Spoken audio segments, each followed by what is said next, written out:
Welcome back. Today we're going to be taking a look at how we can actually send a query to an Oracle database using Java. As you can see, I'm inside my Oracle Database demo project. I'm working with my Oracle Database Controller.java file to start off with this.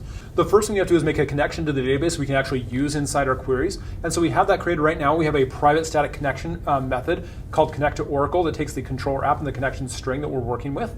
And so we have this as a static method because we want to make sure that we are minimizing the exposure to this. So it's a private static method that will only get called inside other static methods of this helper utility class. So we have right here the static connection. I create a default connection and I assign it null as a default value because, hey, can't connect to it. Great, wonderful. I'm going to try and make a connection using the driver manager's static factory method get connection, using the connection string that I send as a parameter because that's the information I'm sending in from my controller to actually work with this and go from there. If I'm successful, great, I've got that, I can use it, and I'll return that connection specifically. Otherwise, I'll have a handle error method get called and I'll return that null value. Wonderful stuff, but we've got that ready to go. So that's the first part we have to have is that connect to Oracle. So that connection method we'll be using inside our other methods that we're working with inside the actual database controller that we're working with right here.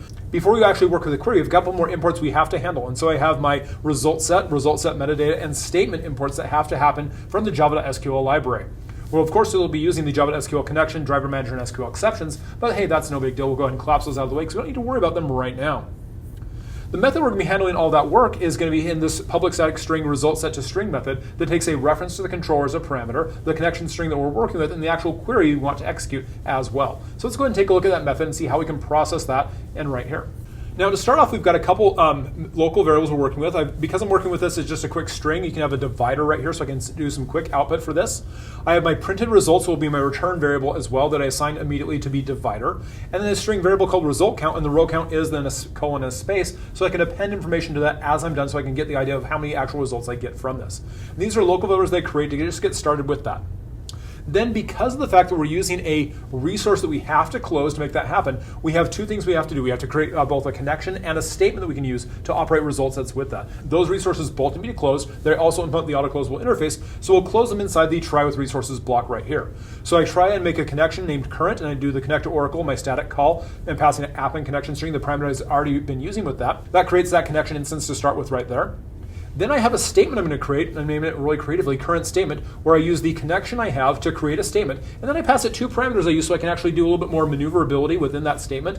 I'm using the type scroll insensitive flag as well as the concur read only flag, so I can read this as I go through this, and I can also scroll back if necessary inside the result set, making it so it's not just a one-way direction. Then I have a check to make sure that actually I'm able to execute that query.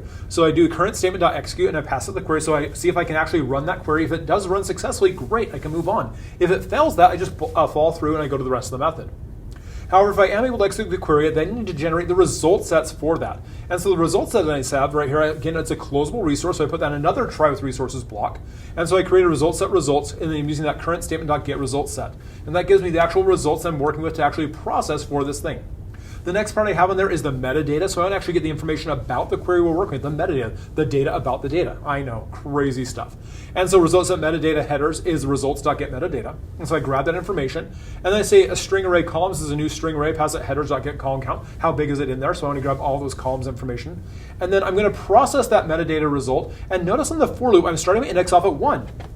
1, but when I'm working with indices start at 0. That's right, but remember, when we're talking with databases, indices for databases start at 1. You always want to make sure that you keep that handled properly. Whenever you're working with result sets or things that are talking to a database, those indices start at 1. So you always need to make sure you design your for loops effectively, starting up at 1 and going up to less than or equal to the value you're checking against. And so you can see right then on that for loop, I start off at 1, index is less than or equal to headers.getColumn count. So I've got that valid number right there. My index goes up by 1 each time. And then I'm going to columns at index -1, so I talk back to the array correctly with 1 becomes 0, 2 becomes 1, etc. As I go through that, and column subindex -1 is assigned the headers.getColumn name, passing it the index that we're working with because the database uses the 1-base system, but the Java system starts at 0. So keep that in mind as you're working with that.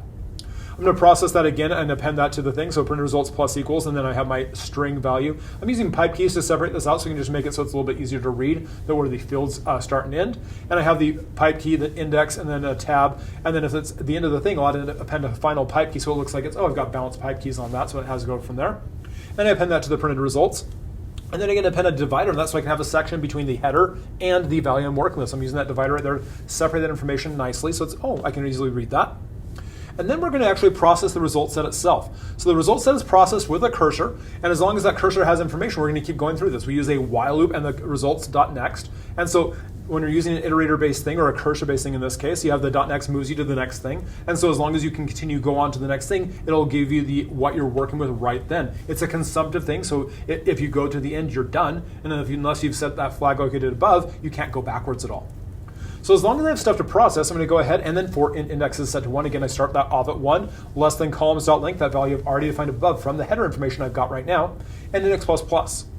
I'll append to printed results, that pipe key, and then the getString method.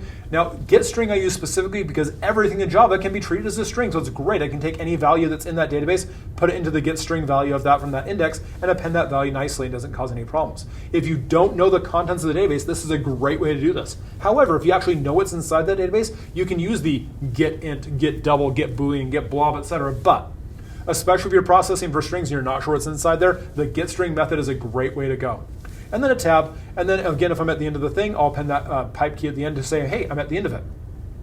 Then I have another check to see if I'm at the last spot. So results.last is the last one in there. And so if I've gone through and I've processed that result set, because again, I don't get that all at once, but if I'm at the end, then I'm going to go ahead, hey, I'm at the end. I'll append to my result count variable the results of getRow, and then another blank line. And then if there's an error, handle it, no big deal. And I append the divider again, and then I append the result count for that. And finally, I return that printed result. So I have the information I can actually use with that and go for and put that together back again. So I've got that information, so I can simply just available that and work with it right there. So I've got information I can use and put together.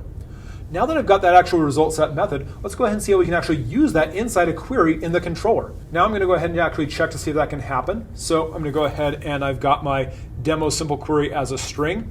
And so you can see this simple query here. I've got select count star as student count from students. Really simple query. Notice that there is not a semicolon on that query that I'm sending to it. When you're sending queries to this, do not include the semicolon. It's going to cause errors, and we don't want that.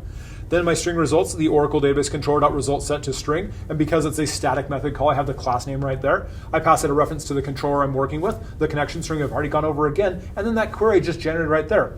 Those values are sent back to results, and I'm going to say that, hey, job from pane show message dog, null, and the results. It's just going to do a pop-up window right there.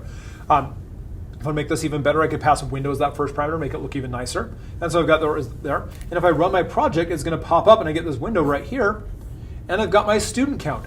3, 4, and 3. The row count is 1, so I'm able to successfully grab that information from that. I've got a nice formatted string that I can easily read with that, and I can get that information really quickly. What if I have a complex query that I want to send to this? So if you have a complex query, it's a little bit different.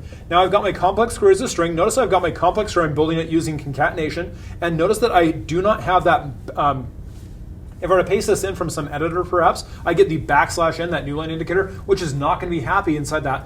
That works great for a string in Java, but for actual execution of Squirrel, that new line operator is going to cause problems. So I have to make sure I get rid of that. So what I do instead is I make sure I have at the end of every line at least a space. So I select space, then quotes, and then plus section ID. And you can see I've got my good indentation, so I can actually read that query nicely. And so my nicely indented query will get turned into a single one long line, but it's very easy to read for us humans before it gets sent to the actual program and read by just a single line. And so I've got all that information right there, very easy to read, spaces at the end of every line, and I've got my string results. It's going to be Oracle, and the same thing, that complex query is a variable right there, and that complex query will give me a pop-up method that I can actually use. Hey, there's student ID, section ID, and grade, and you can see all the values with that, and my row count is 4. So I'm able to get all that information from that query on that database, so I can actually get the information with that, and I can get the information from that result set and do all of that.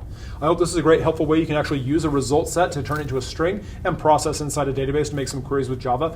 Cheers, see you next time, have a good day, bye-bye.